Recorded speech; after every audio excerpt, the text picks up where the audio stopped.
On a summer evening in 2024, a man drove to an Idaho campground, believing he was about to reconcile with the woman he loved. Instead, he was walking into a carefully orchestrated trap set by his own wife and mother-in-law. This is the shocking true story of Travis Calumpit, a tale of betrayal, premeditated murder, and a family conspiracy that ended in tragedy. Over the next hour, we will uncover the disturbing details of how a camping invitation became a death sentence, how a family meeting turned into murder planning, and how justice was finally served for a man who only wanted to save his marriage. This story contains difficult content about domestic violence and murder. Viewer discretion is advised. Stay with us as we examine every detail of this heartbreaking case. Before he became a headline, before his name was associated with murder, Travis Calumpit was a 37-year-old man with hopes, dreams, and a desire to make his marriage work. Understanding who Travis was, not just as a victim, but as a person, is essential to comprehending the magnitude of what was stolen from him that July night. Travis was born and raised with the values of family, loyalty, and perseverance.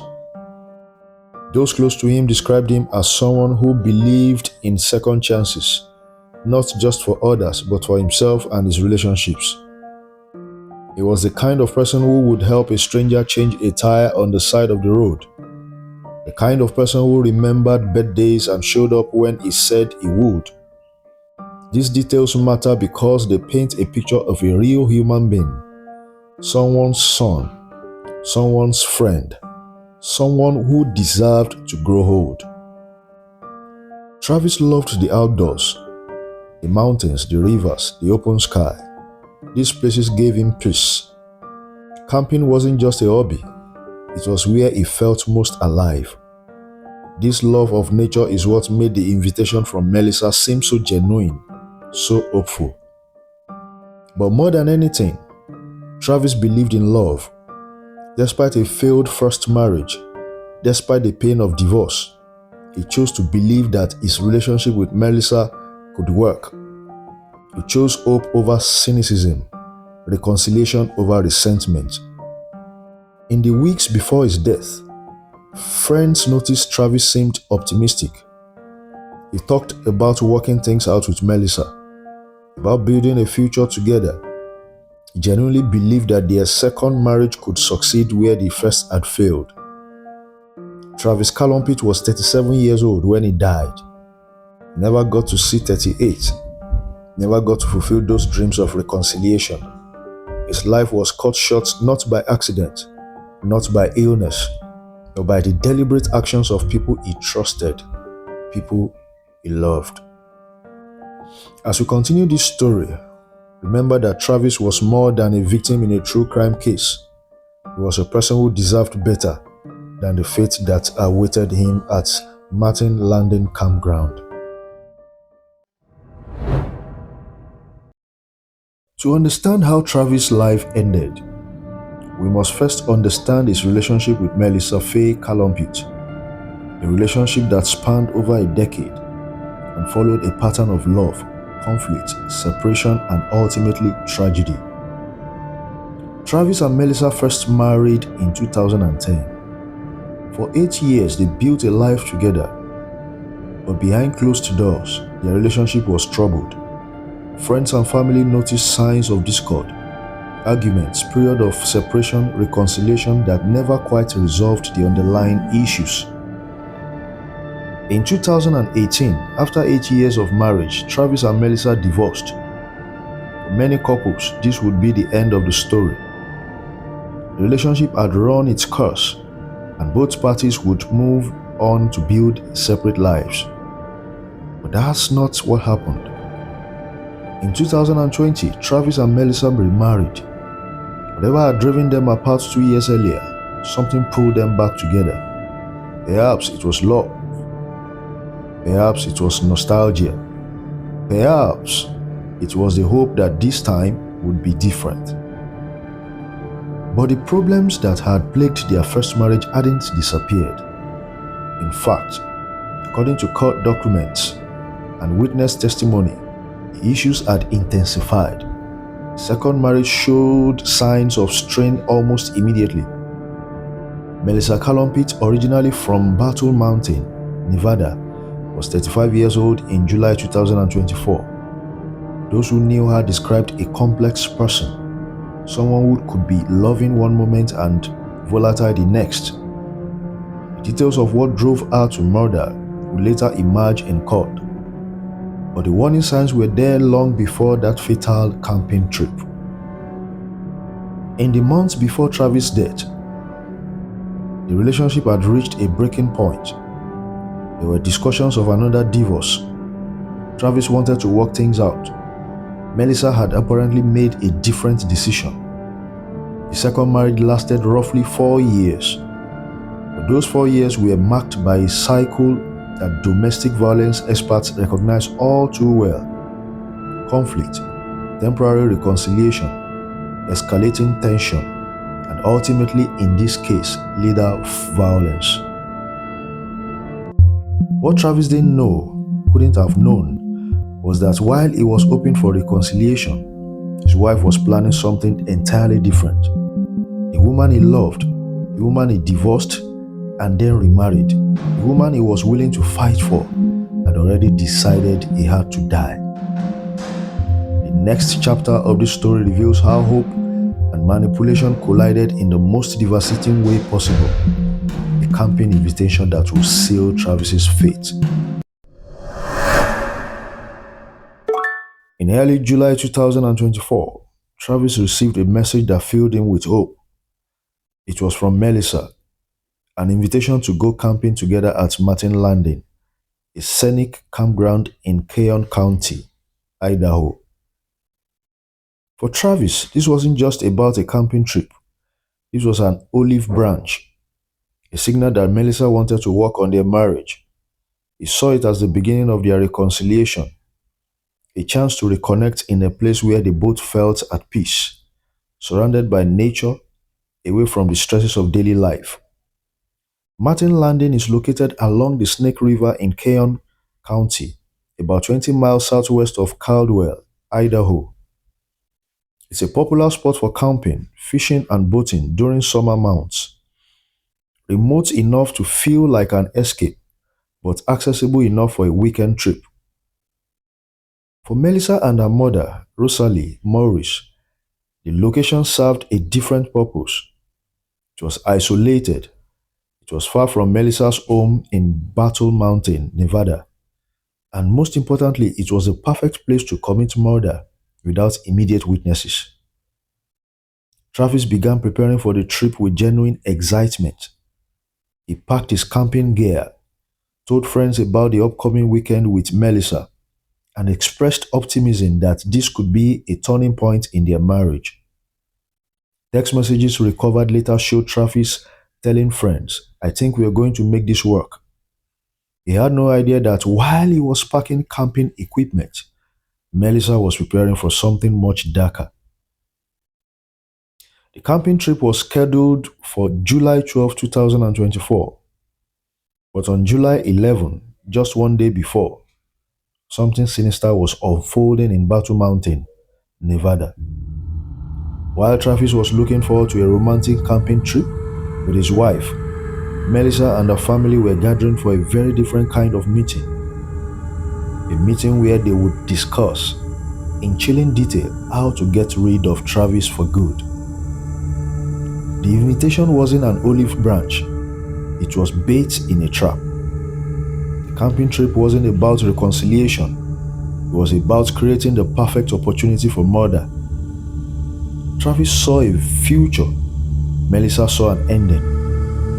And Martin Landing Campground was where these two very different intentions would collide in the most tragic way possible.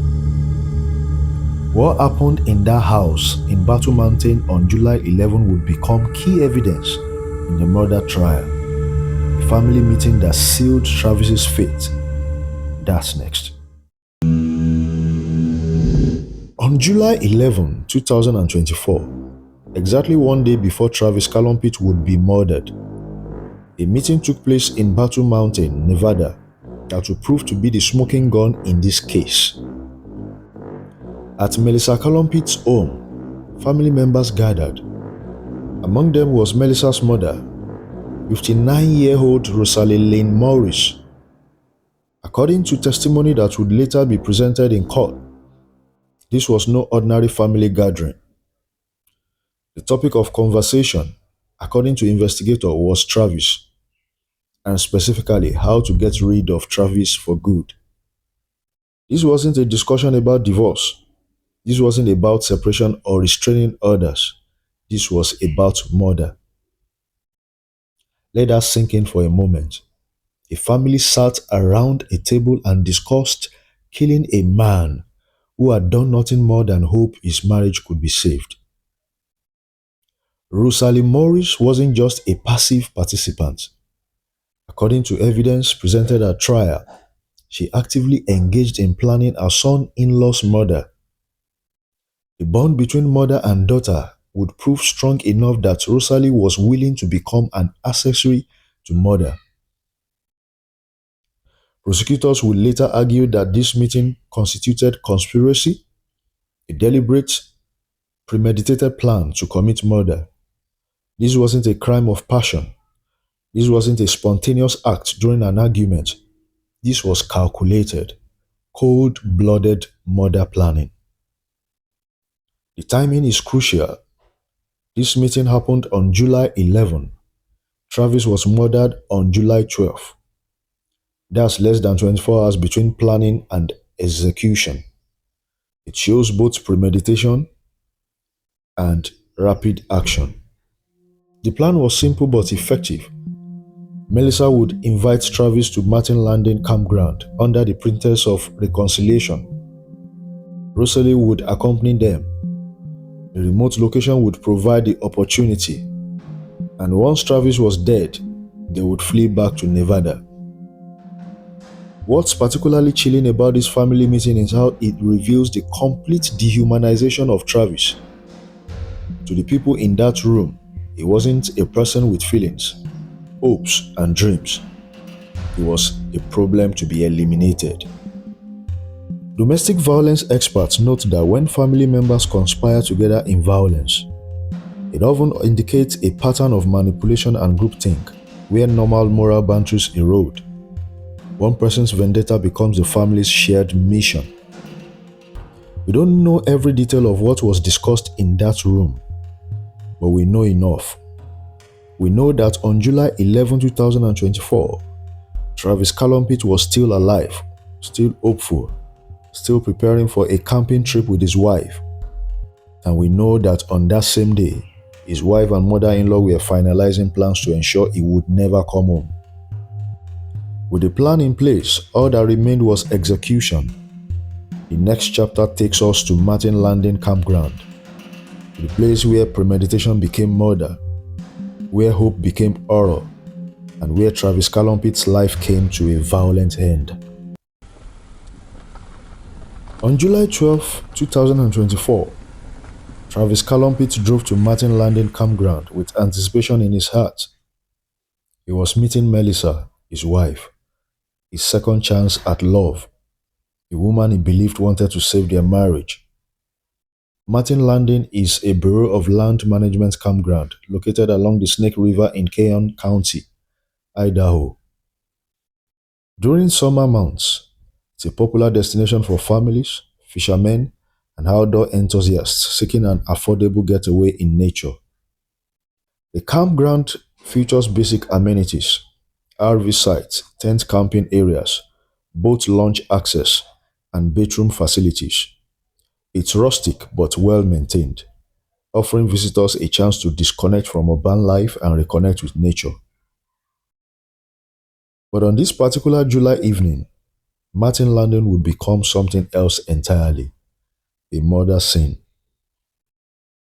The location was significant for several reasons. First, it was remote enough that screams might not be heard.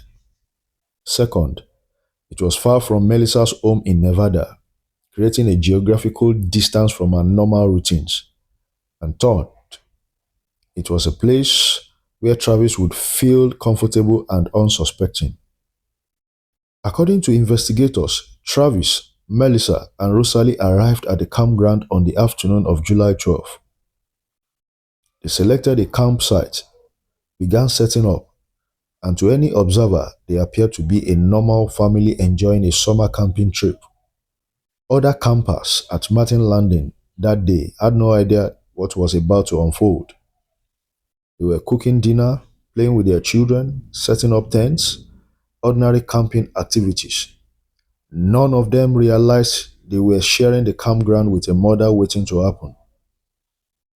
The campground's bedroom facilities would play a crucial role in the murder. According to later testimony, Rosalie Morris would hide in or near the bathroom while Melissa lured Travis to a secluded area. This positioning allowed Rosalie to stay out of sight while remaining close enough to assist if needed. Away from the main camping area, toward the river, the terrain becomes more secluded. Trees provide natural cover. The sound of the Snake River masks other sounds. It's beautiful, but also isolated. This is where Melissa led Travis.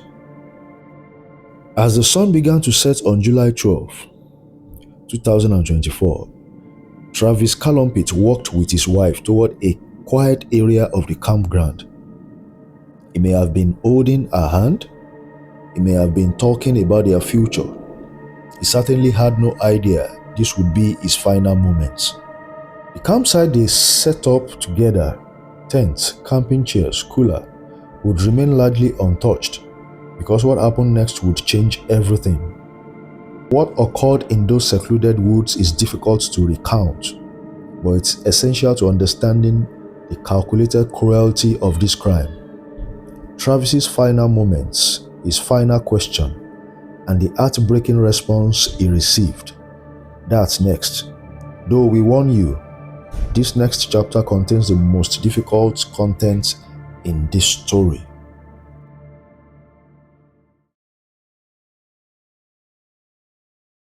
This is the most difficult part of Travis Calumpit's story to tell. What happened in those woods on the evening of July 12, 2024 represents the ultimate betrayal. A man murdered by the woman he loved in a place he thought was safe during the trip he believed was about hope. According to evidence presented in court and witness testimony, Melissa led Travis to a secluded area of the campground, away from other campers, away from potential witnesses, into the trees near the Snake River. Travis trusted her. He had no reason not to. This was his wife, the woman he would marry twice, the woman he was trying to build a future with. Rosalie Morris, meanwhile, had positioned herself nearby, hiding in or near the campground bedroom, ready to provide backup if something went wrong with the plan. Around the time it was planned, a single gunshot shattered the peace of Martin Landing campground. Travis Calumpit, 37 years old, had been shot in the chest. But Travis didn't die immediately, and what happened next would become some of the most heartbreaking testimony in this entire case. Mortally wounded, confused, and in pain, Travis looked at his wife, the woman who had just shot him, and asked a single devastating question. Why? In that one word, you can hear everything Travis must have felt in that moment. Confusion, betrayal. A complete collapse of everything he believed about the woman he loved. Why would she do this? Why would she invite him here? Why would she kill him? Melissa's response, according to court testimony, was equally devastating. I am sorry, I love you. And then she ran. She left her husband, the man she had just shot, the man who was dying because of her actions, alone in the woods. Travis Calumpit died at Martin Landing Campground on July 12, 2024.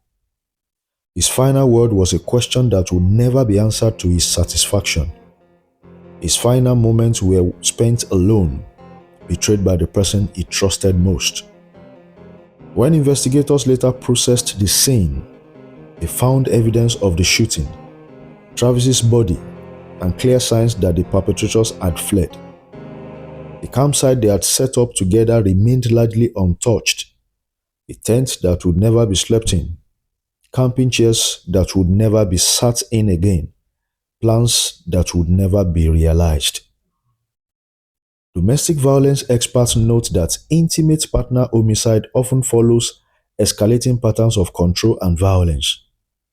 But this case was different in one crucial way: the premeditation. This wasn't a spontaneous act during an argument. This was planned, coordinated, and executed with cold calculation. Travis Calumpit came to Martin Landing seeking reconciliation. He found death instead. He came looking for hope. He found betrayal. He came believing in love. He died asking why. For Travis's family and friends, that question, why, would echo long after his death. Why did Melissa choose murder over divorce? Why did Rosalie help her daughter kill a man? Why did Travis have to die for simply hoping his marriage could work? While Travis lay dead at Martin Landing Campground, Melissa and Rosalie were already fleeing the scene. Their escape and the evidence they tried to destroy along the way would ultimately help convict them. That desperate flight from justice is next. With Travis dying at Martin Landing Campground, Melissa Calumpit and Rosalie Morris didn't call for help. They didn't attempt CPR. They didn't stay with him in his final moments. They didn't show any hesitation whatsoever. Instead, they ran, and their escape route would reveal just how calculated this murder really was. The women immediately left the campground and headed south towards Nevada, back to Battle Mountain, back to familiar territory, back to where they thought they could disappear. But they weren't just fleeing, they were actively destroying evidence. According to court testimony and evidence presented at trial, as they drove through the Idaho and Nevada darkness, Melissa began disposing of anything that could connect her to the murder. First went her phone SIM card. In what was likely a panic-induced decision, Melissa removed the SIM card from her phone and threw it out the window onto the highway. She may have thought this would prevent investigators from tracking her location or accessing her communications. But the most damning evidence, her cell phone and the murder weapon, needed to be disposed of more thoroughly. According to investigators, Melissa threw both the gun used to kill Travis and her phone into a reservoir. The logic was simple: no gun, no murder weapon, no phone, no digital trail. Or so she thought. What Melissa and Rosalie didn't fully understand is how sophisticated modern forensic investigation has become. Even without the physical phone, investigators can access cell tower data showing where a phone traveled.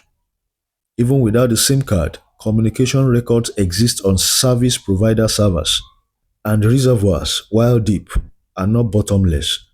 Authorities would eventually recover both the phone and the weapon, though the water damaged complicated forensic analysis. As they crossed from Idaho into Nevada, Melissa and Rosalie may have felt momentarily safe. They would put distance between themselves and the crime scene. They had disposed of evidence. They were heading home. But they left behind something they couldn't dispose of: Travis's body. And the body tells a story that no amount of evidence destruction can completely erase. Gunshot residue, blood spatter patterns, trajectory analysis, the position of the body, All of these forensic details would paint a clear picture of what happened in those woods. Moreover, their flight itself created evidence. Cell phone towers pinged their location as they drove south. Gas station cameras potentially captured their vehicle. Every mile they drove created a digital and physical trail. When Melissa and Rosalie arrived back in Battle Mountain, they may have hoped they had gotten away with it. They had eliminated Travis. They had disposed of evidence. They had put hundreds of miles between themselves and the crime scene. What they didn't know was that back in Idaho, an investigation was already beginning, and that investigation would soon be heading their direction. The abandoned campsite at Martin Landing told investigators that the people who'd been camping with Travis had fled. His vehicle was still there, but the women were gone. And when Travis's identity was confirmed, investigators knew exactly where to look for their primary suspects. The escape attempt that Melissa and Rosalie thought would save them would instead help convict them. The evidence trail they left behind, combined with the physical evidence at the crime scene, would build an overwhelming case. Next, how investigators tracked true killers across state lines and brought them to justice. I need your expertise on it. That's correct. The discovery of Travis Calumpit's body at Martin Landing Campground on July 12, 2024 immediately triggered a major homicide investigation by the Keon County Sheriff's Office and Idaho State Police. Investigators arriving at the scene knew several things immediately. This was a homicide, the victim had been shot, and the people who had been camping with him had fled. The first priority was securing and processing the crime scene. Forensic teams combed through every inch of the campsite and the surrounding area where Travis's body was found, collecting evidence that would later prove crucial in court.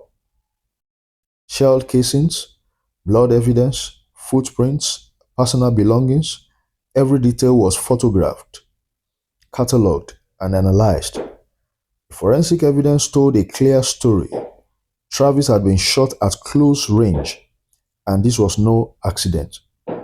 But who shot him? Identifying Travis was relatively straightforward. His vehicle was still at the campground. His identification was with his belongings. But the big question was, where were the people who had been camping with? Witnesses at the campground reported seeing Travis arrive with two women, one approximately his age, one older. They had been setting up camp together, but now those women were gone and Travis was dead. Investigators immediately began interviewing other campers. Had anyone heard gunshots? Had anyone seen the women leave? Did anyone notice anything suspicious? Through vehicle registration and records checks, investigators quickly identified the women: Melissa Calumpit, Travis's wife, and Rosalie Morris, Melissa's mother. Both were from Battle Mountain, Nevada. This identification was crucial because it immediately established motive and relationship. This wasn't a random attack by strangers. This was intimate partner violence that had escalated to murder. Because the suspects had fled across state lines into Nevada, this became a multi-jurisdictional investigation. Idaho Authority coordinated with Nevada law enforcement. The FBI provided resources, and a manhunt began. Investigators subpoenaed cell phone records for both Melissa and Rosalie. Even though Melissa had disposed of her cell phone, the records existed on service provider servers.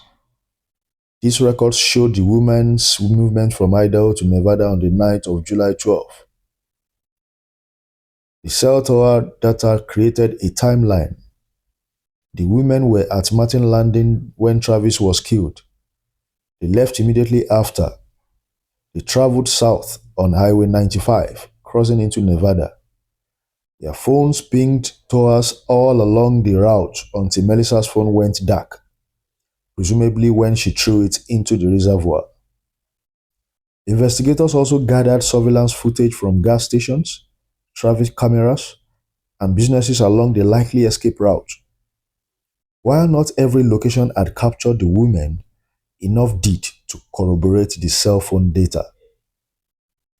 Armed with overwhelming evidence, investigators obtained arrest warrants for both Melissa Calumpit and Rosalie Morris. The charges: first-degree murder for Melissa and aiding and abetting for Rosalie. Law enforcement officers in Battle Mountain, Nevada, working in coordination with Idaho authorities, moved to arrest both suspects. The arrests were made without incident. Both women were taken into custody and informed of the charges against them. That Melissa Calumpit was accused of murdering her husband, Travis, and that Rosalie Morris was accused of helping her daughter commit that murder. In interrogation rooms, both women initially denied involvement, but the evidence against them was overwhelming. Forensic evidence from the scene, the cell phone data tracking their flights, the witness statements from other campers, the recovery of the gun and phone from the reservoir. Perhaps most damning was the testimony about the family meeting on July 11, the day before the murder, where family members discussed getting rid of Travis for good. This evidence of premeditation would prove crucial in securing murder convictions rather than lesser charges. Melissa and Rosalie were extradited from Nevada back to Idaho to face trial in Keyon County, where the murder had occurred. The investigation that began with a body in a campground had led, through meticulous detective work and modern forensic science, to two suspects in custody and overwhelming evidence of guilt. With the suspects arrested and the evidence compiled, the case moved from investigation to prosecution. The courtroom would become the final battleground, where evidence would be presented, testimonies would be given, and justice would be decided. That trial and a stunning outcome comes next. In November 2024, nearly 4 months after Travis Calumpit's murder, two trials reached their conclusions in Keyon County, Idaho. The courtroom became the place where evidence met justice, where the prosecution's case collided with the defense's argument, and where Travis's family finally had the words they had been waiting for. Melissa Calumpit faced charges of first-degree murder, the intentional, premeditated killing of her husband. Rosalie Morris faced charges of aiding and abetting a second-degree murder, knowingly helping her daughter commit this crime. The prosecution's case was methodical and overwhelming. They presented the forensic evidence from the crime scene, gunshot trajectory analysis, blood spatter patterns, the position of Travis's body, all consistent with an execution-style killing. They presented the cell phone data tracking Melissa and Rosalie's flights from Idaho to Nevada immediately after the murder. They showed the jury the timeline: Travis killed at Martin Landing, women fleeing within minutes, evidence being destroyed along the way. Crucially, investigators had recovered the murder weapon and Melissa's phone from the reservoir where she had dumped them. While water damage had affected some data, the physical evidence of disposal showed consciousness of guilt. But perhaps the most damaging evidence was testimony about the family meeting on July 11. Family members testified, some reluctantly, some under subpoena, about the gathering at Melissa's home the day before Travis was killed. They described a meeting where the family discussed, in chilling terms, how to get rid of Travis for good. This testimony established premeditation beyond any reasonable doubt. This wasn't a spontaneous act. This wasn't a crime of passion during an argument. This was planned murder. The prosecution argued that Melissa had lured Travis to Martin Landing under false pretenses, promising reconciliation while actually planning his death. She used his love for her as a weapon against him. She exploited his hope to create the opportunity for murder. The defense attempted several strategies. They questioned the reliability of witness testimony. They suggested the investigation had been rushed. They painted a picture of a troubled marriage where both parties bore responsibility for the conflict, but they couldn't overcome the facts. The jury deliberated for hours. They reviewed the evidence, the forensic analysis, the cell phone data, the witness testimony, the recovered murder weapon, the flight from the crime scene, the disposal of evidence, and then they returned with their verdicts. Melissa Calumpit, guilty of first degree murder. Rosalie Morris, guilty of aiding and abetting second degree murder. In the gallery, Travis's family members wept, not just from grief, but from relief. The justice system had worked. The women who had killed their loved one would be held accountable. Sentencing came shortly after the verdict. The judge had impact statements from Travis's family, powerful testimonies about the man they had lost, the void his death had created, and the devastation this murder had caused. Travis's family members described a man who believed in love, who gave second chances, who trusted the people closest to him. They described their shock that Melissa, someone Travis had chosen to marry not once but twice, could betray him so completely. The judge then pronounced sentence for Melissa Calumpit, life in prison, with the possibility of parole after 27 years. For Rosalie Morris, 30 years in prison, with the possibility of parole after 18 years. As the sentences were read, Melissa showed little emotion. Rosalie appeared to cry, though whether from remorse or self-pity remained unclear. The legal proceedings were concluded. Travis Calumpit's murder had been investigated, prosecuted, and justice had been served. But for his family, this wasn't truly an ending. It was simply the close of one chapter in a grief that would last the rest of their lives. In her sentencing remarks, the judge noted the particularly cruel nature of this crime, that Travis was killed by the person he trusted most, in a moment when he believed he was working to save his marriage. The betrayal, the judge said, was as devastating as the violence itself. The verdicts and sentences sent a clear message. Premeditated murder, especially intimate partner violence that escalates to homicide, will be prosecuted to the fullest extent of the law. Family relationships don't excuse murder, they make it even more egregious. The trials concluded and sentences handed down. We turn to the aftermath of this tragedy, how Travis's death had impacted his community, what it reveals about domestic violence, and how this memory lives on. That final reflection is next.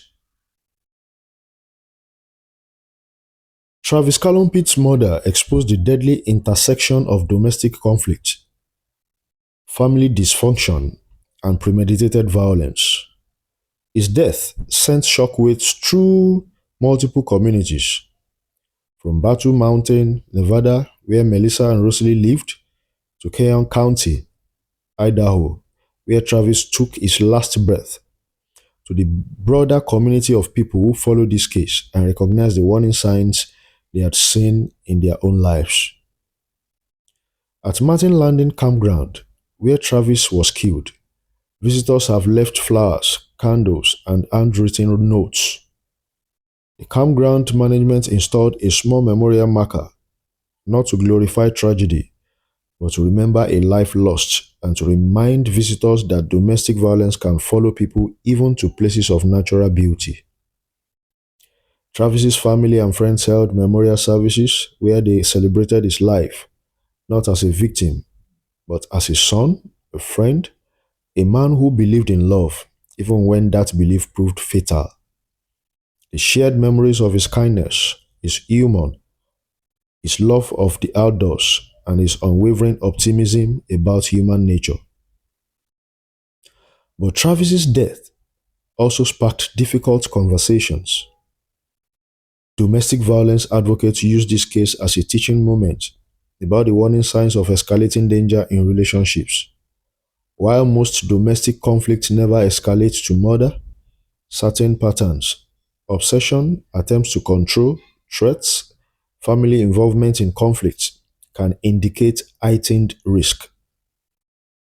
According to the National Coalition Against Domestic Violence, intimate partner violence accounts for 15% of all violent crime. Nearly 20 people per minute are physically abused by an intimate partner in the United States. And disturbingly, the most dangerous time in an abusive relationship is often when the victim tries to leave or when reconciliation attempts fail. Travis's case was unusual in its premeditation. Most intimate partner homicides occur during escalating arguments, not through family conspiracy and planned execution. But his story underscores a crucial point. When someone expresses intent to harm, those threats must be taken seriously. The tragedy also raised questions about safety in remote recreational areas. While Martin Landing Campground couldn't have prevented what was essentially a planned murder, campground managers across Idaho and neighboring states have increased ranger patrols and installed additional emergency communication systems. Outdoor enthusiasts are now encouraged to share detailed itineraries with family members, including not just locations but also information about who they are camping with. If Travis's extended family had known more details about the camping trip, they might have been able to intervene.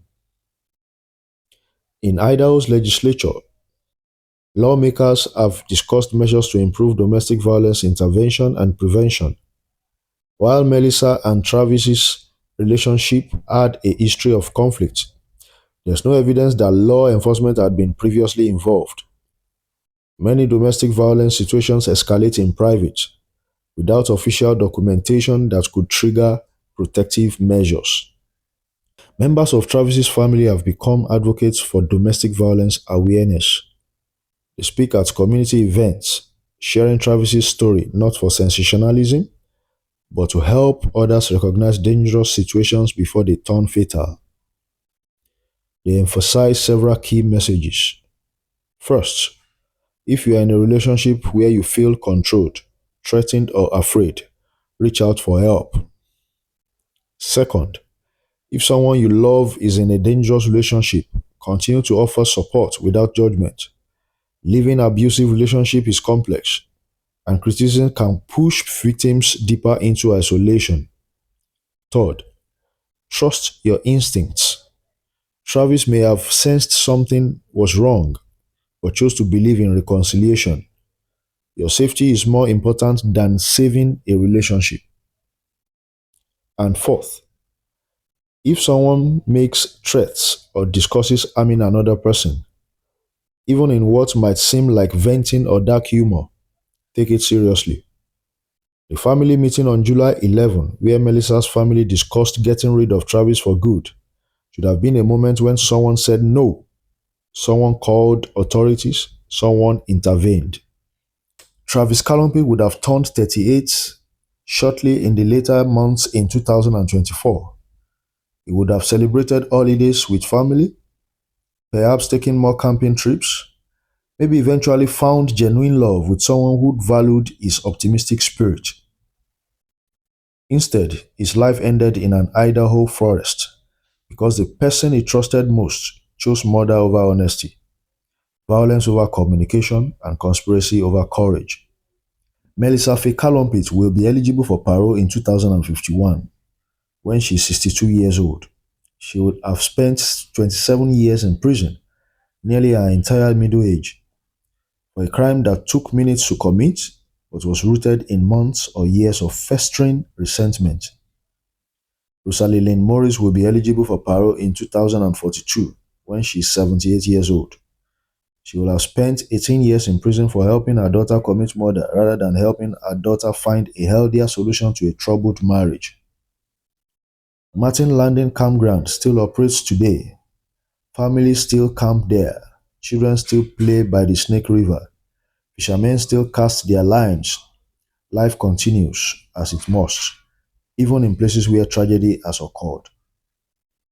But those who know the story of Travis Calumpit look at that campground differently now.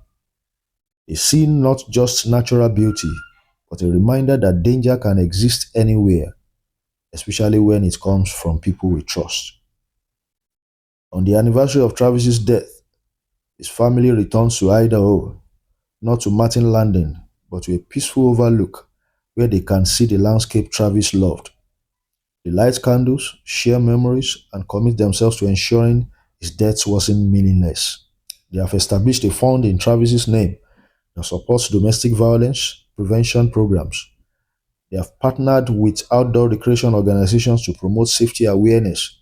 They have turned their grief into action, their loss into advocacy. Travis Haywood Calumpit lived 37 years. He loved the outdoors, believed in second chances, and died hoping his marriage could be saved. His murder was a betrayal of deepest kind, a violation not just of law, but of the fundamental trust that intimate relationships require. His story is a tragedy, but it's also a warning, a lesson, and a call to action. If sharing his story prevents even one person from ignoring warning signs, from trusting too blindly, from staying silent when intervention is needed, then perhaps some meaning can be found in this senseless loss. To Travis's family and friends, your grief is valid, your anger is justified, and your advocacy is powerful. Thank you for allowing this story to be told so that others might be saved. To anyone watching who sees themselves in any part of this story, whether as someone in a dangerous relationship or someone worried about a loved one, please reach out. Rest in peace, Travis Calumpit. You deserved so much better than the fate you received. May your memory be a blessing to those who loved you, and may your story save lives.